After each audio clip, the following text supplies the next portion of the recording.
Alors, dans cette vidéo, on va parler un petit peu des tests d'identification que l'on rencontre en chimie et on va voir quelques exemples. Alors, le plan est le suivant. Dans un premier temps, on va se poser la question de l'utilité de ces tests d'identification et on en énoncera un petit peu le principe général.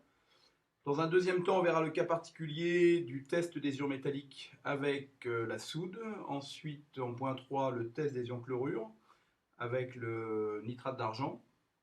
Et on terminera avec un autre type de test, le test de combustion du dihydrogène. Voilà, alors la première chose à se poser évidemment, c'est pourquoi faire des tests d'identification? Eh ben, tout simplement parce que, comme vous le savez, les chimistes s'intéressent à la composition de la matière. Et donc il est important pour les chimistes d'être capables d'identifier justement des espèces chimiques qui supposément sont présentes dans un milieu réactionnel notamment. Voilà, alors ces tests fonctionnent grosso modo toujours sur le même principe, c'est-à-dire qu'il y aura d'un côté l'espèce chimique à identifier,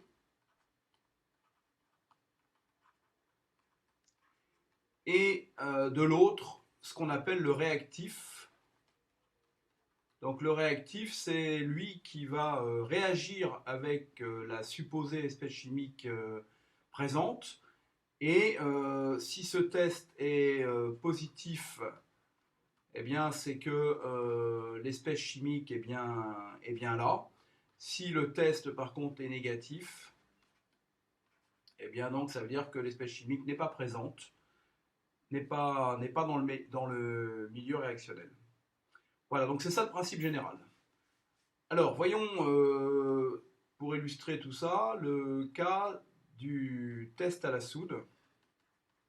Alors, je rappelle que la soude a pour formule Na+HO-.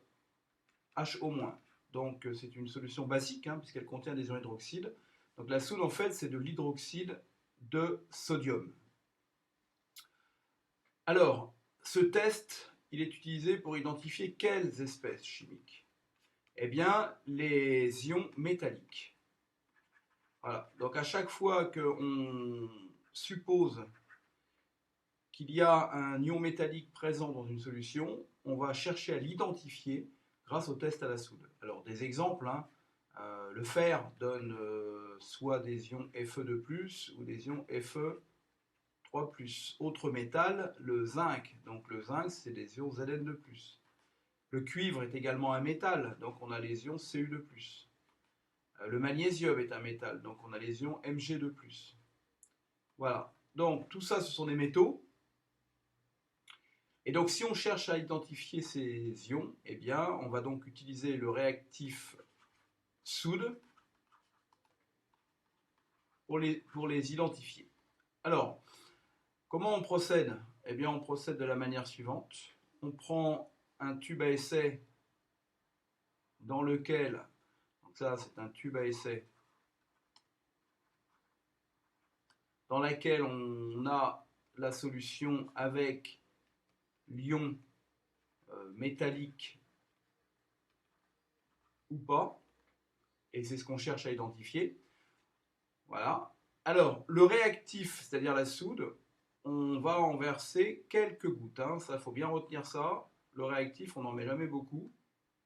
Donc, c'est la soude qui est donc le réactif, c'est quelques gouttes.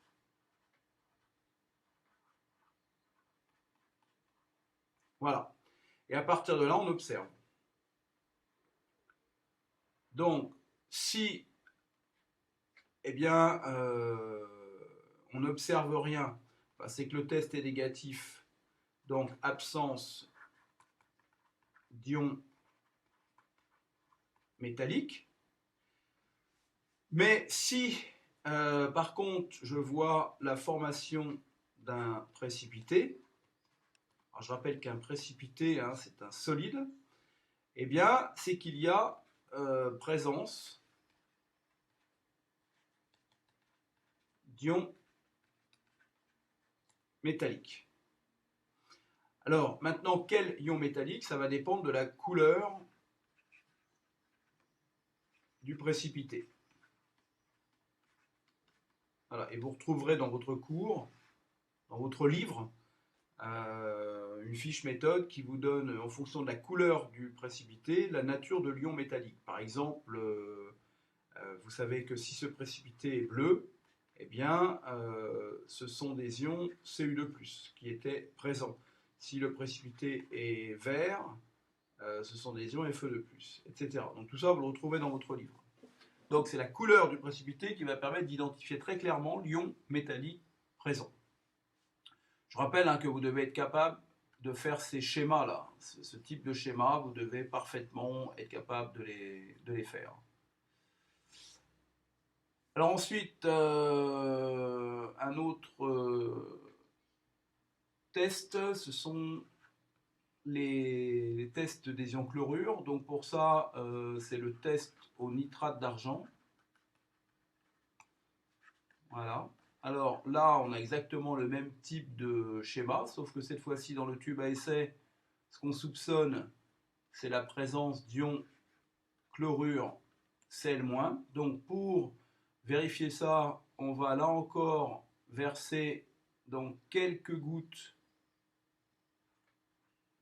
de nitrate d'argent, cette fois-ci. Donc vraiment quelques gouttes, toujours. Le réactif, on n'en rajoute pas beaucoup. Voilà. Alors là, deux possibilités où il ne se passe rien. Donc il y a absence d'ion chlorure. Ou alors vous observez un précipité blanc qui va noircir à la lumière.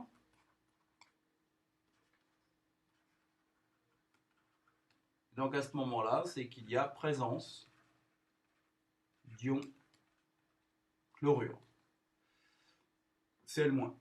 Donc voilà le test au nitrate d'argent que vous devez parfaitement connaître. Et enfin, je termine avec le test du dihydrogène, qui est en fait un test de combustion. Donc vous vous souvenez que le dihydrogène est un gaz particulièrement explosif, donc il brûle très très bien, c'est une combustion. Donc en fait, ça veut dire que si on soupçonne que dans un tube, il y a donc ce gaz, qui est donc le dihydrogène, eh bien on va présenter donc une allumette avec une flamme. Donc on va allumer une allumette, on va présenter, voilà, ou un briquet. Voilà. Et donc, normalement, ce qu'on va observer, c'est une détonation. Et donc, si c'est ce qu'on observe, eh bien, on peut effectivement affirmer qu'il y a présence de dihydrogène. Alors, pourquoi je parle de test de combustion? Parce que dans ce cas-là, c'est le dioxygène de l'air qui intervient. Alors, vous savez qu'une combustion, c'est lorsque l'oxygène de l'air intervient et c'est tout ce qui brûle à la combustion, c'est lorsqu'on voit quelque chose brûler. Donc c'est ce qu'on appelle le comburant. Le dioxygène de l'air, on dit que c'est le comburant. Et ici, le carburant, ça serait le dihydrogène. Voilà, donc on a bien ce qu'on appelle une combustion.